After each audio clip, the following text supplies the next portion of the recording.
নিজামুদ্দিন আউলিয়া রহমতুল্লাহি আলাইহি তো জগতের আউলিয়া কেরামের মাসুক ছিল। উনি যখন ইন্তেকাল করছেন, উনার এক আশেক উনাকে যখন দাফন করার জন্য নিয়ে যাচ্ছে, রাস্তায় রাস্তায় গড়ায় গড়ায় কাঁদতেছে আর বলতেছে, ও জগতের মাসুক, ও নিজামুদ্দিন আউলিয়া, তোমাকে দেখার জন্য লক্ষ লক্ষ মানুষ আসতো, তোমার এই চেহারা দেখার জন্য।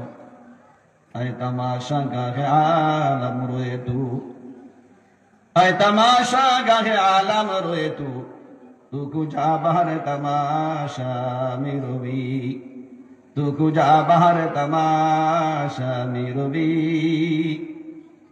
সরসমিনা বসরা মিরবি, সখ্ত বে মেহরি কে বে মামি রবি।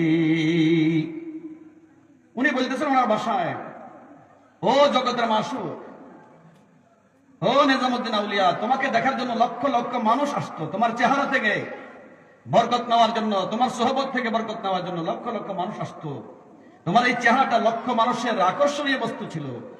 তুমি আজকে আবার কার চেহারা দেখার জন্য চলে গেছো? তুমি আজকে এইভাবে উনি এসকানা কথা বলতে বলতে গড়াগড়ি করতেছেন, কাঁদতেছেন। হঠাৎ এই অবস্থায় নিজামুদ্দিন আউলিয়ার কাফন থেকে একটা আওয়াজ বের হয়েছে। সে আওয়াজটা আমার উদ্দেশ্য বলার। তিনি কি বললেন? দস্তে মান বকা বদস্তে দিগার,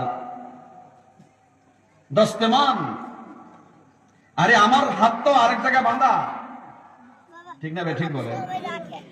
দস্তে মান বদস্তে দিগারে, পায়ে মান বদস্তে দিগারে, আমার হাত আমার পা তো এক জায়গায় বাঁধা। গরু ছেড়ে দিয়েছে লম্বা রশি দিয়ে, সে একবার এদিকে যায়, একবার ওদিকে যায়, একবার এই খেতে যায়, একবার ওই খেতে যায়।